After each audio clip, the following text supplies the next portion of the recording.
up, you guys, and welcome back to another video. I do want to thank you guys once again for always tuning into my videos, for liking, subscribing, leaving comments if you do so, which way or shape or form that you contribute to this video, even if you just view it and you don't do any of the other things that I've just named. I still want to thank you and show my appreciation for your support before we get into anything. Okay, so you already know from the title of this video what we will be speaking on, but before we get too deep into the video, of course we have to say our affirmations. And the affirmation for today is, I am loved and appreciated by the universe. And let me tell you why this is extremely important affirmation, right? Because I feel like a lot of times when we go through things in life, we're just like, like, why me? Oh, it's always something. Like I get the worst of luck, or nothing ever goes my way, my day never goes as planned, and all these other things. And I'm here to tell you that some of that may be true, but sometimes things could be going exactly your way, just not the exact way that you want it to be, and that is okay, right? Because when it comes to the things that we want to do in life, our future, anything of the sort, we just really can't plan out every single detail, right? Half the time we can't even plan half the details, right?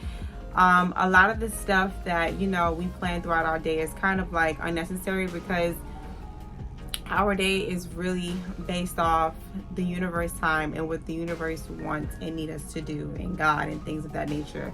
So things are not always going to go your way, but it's always going to go the way. So just remember that at the end, and I say that to say, just so that at the end of the day, when things are not going the way that you think that they should, they are, okay? You just have to believe that they are, okay? And continue to move on with life gracefully, even as things are plummeting and everything is on fire, okay? Believe the fire will be put out soon, in whichever way, shape, or form, and that everything is gonna be all right, because it will. I promise you. Sometimes it really takes us to get to the end of the road to see why things happen the way that they did, and a lot of times even I look back and I'd be like, that made sense, that was better than my plan. So just keep that in mind, okay? So let's get into it. So today we will be speaking on how to have emotional intelligence in relationships, okay? And when it comes to emotional intelligence, especially because right now I'm actually reading a book on emotional intelligence, but it's more so to do with parents. But I feel like a lot of things that I have been reading in this book so far, you can definitely contribute it to any type of relationship, or even just yourself, right? Like, it doesn't even have to correlate to parents. I feel like it definitely correlates to anyone who is just lacking emotional intelligence, right? So before we can even talk about how to have emotional intelligence in a relationship, right, let's first define what is emotional intelligence, okay? So emotional intelligence is the ability to manage and understand not only your own, but other people's emotions, right? And so it's just essentially just having an immense amount of empathy. And even what is empathy, right? Empathy is being able to understand and share feelings with others, right? And for one, I want people to understand that we do live in a day and age where so many people lack emotional intelligence, right? And lacking emotional intelligence is, essentially being, emotionally immature. So like I just said, right? If I just said that you have to have empathy and know what that is like, and, just understand not only your own, but other people's emotions, and be able to share, if you are lacking that empathy, then yeah, which is like also saying you're emotionally immature, right?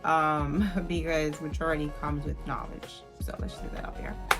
So for one, are you emotionally intelligent yourself? Like, are the two of you emotionally intelligent? Because you cannot have a relationship filled with emotional intelligence if one side is even lacking emotional intelligence, right? Because emotionally immature people do not know how to handle actual emotional intelligence. So it's always going to be like a tug of war, because one is able to share and understand and the other one simply just can't, right? And so even for the person out there who can't, because I feel like a lot of people definitely do struggle with this, which is one of the reasons why I feel like a lot of relationships either fail or they never really make it to that official relationship stage, because a lot of people these days really feel misunderstood. And one of the reasons why people even feel misunderstood is due to lack of emotional intelligence, right? Because like we said, it's the ability to understand and share, right?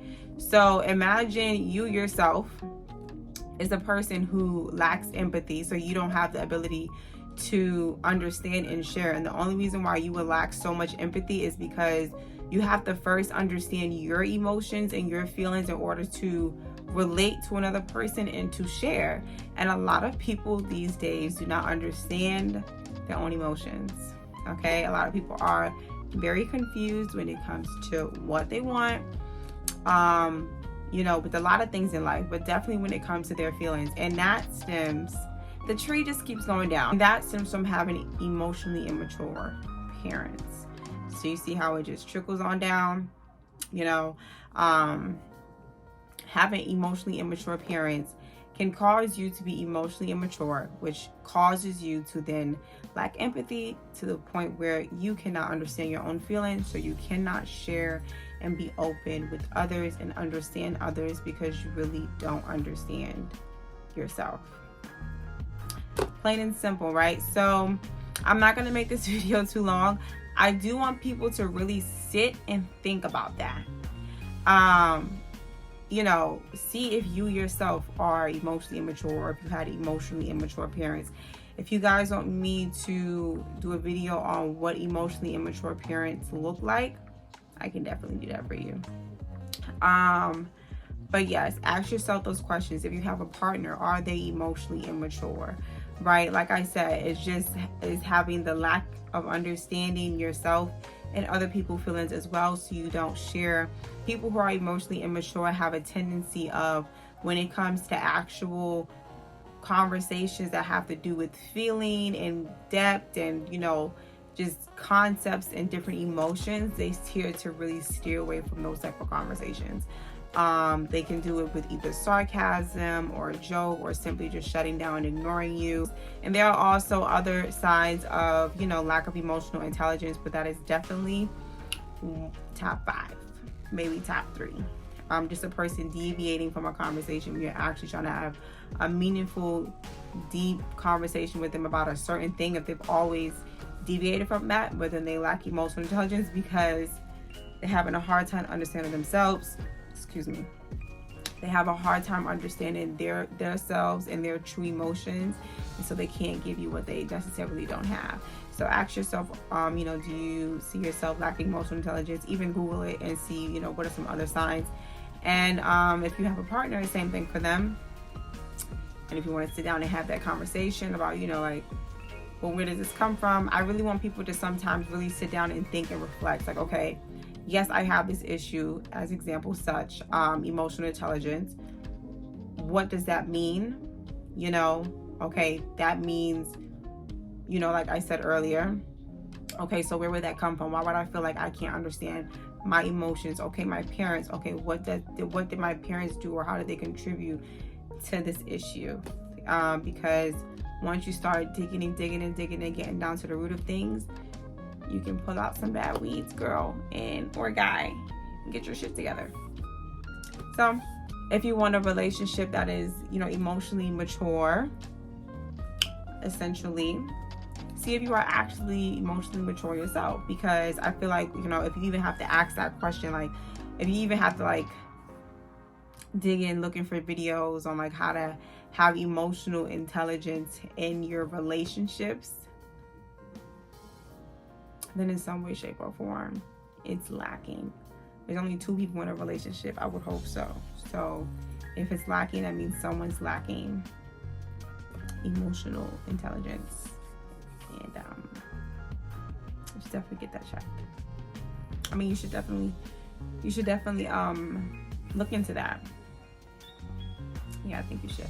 Anyways, I love you guys. Okay. Thank you for supporting me, as I said, and I greatly appreciate you. And I hope you're having a great night. Okay. Bye.